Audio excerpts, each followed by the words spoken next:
Hey everybody, Troy here. Well, the picture you see is of George Zimmerman, and George Zimmerman is in the news again on Monday. He was arrested, I believe it was in Apopka, Florida, which is near Orlando.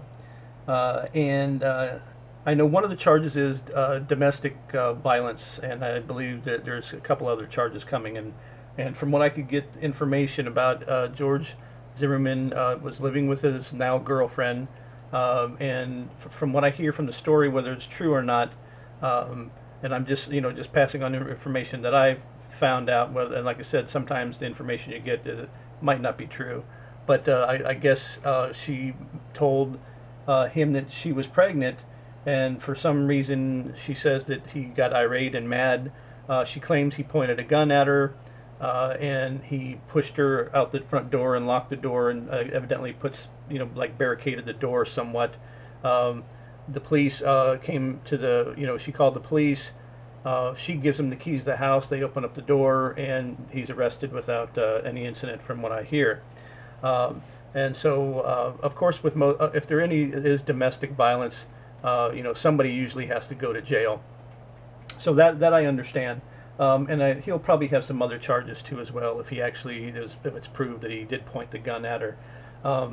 But people are making videos, saying that almost like he deserves this, and that God hates bad people, and this, that, and the other. Well, I admit that the guy has a problem, and they were using the times that he's been pulled over by the police for speeding, and the time that the police were called when I guess when him and his now ex-wife were splitting up, and they were moving out, and supposedly she said he got kind of violent and pointed a gun at her, and the police came, and of course they put him in handcuffs, but they couldn't find anything that he really did wrong. They couldn't prove anything, so he was never convicted. He wasn't convicted for the Trayvon Martin case either. He was found not guilty by the jury of his peers.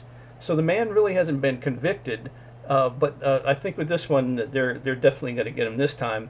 But George has to admit too that it sounds like he's got some definite anger management problems. And if he is really brandishing a gun when he does get angry, then I'll be one of the first ones to admit that maybe he shouldn't have one. But it doesn't mean that it has anything to do with the Trayvon Martin case. It has nothing to do with it. And people should not bring that up with this case that's going on now, but people are already doing that already. So that's just a little bit of my opinion, and also just getting that news out there if you haven't heard about that. But let me know what you guys think in the comments, and thanks for watching, and we'll see you next time.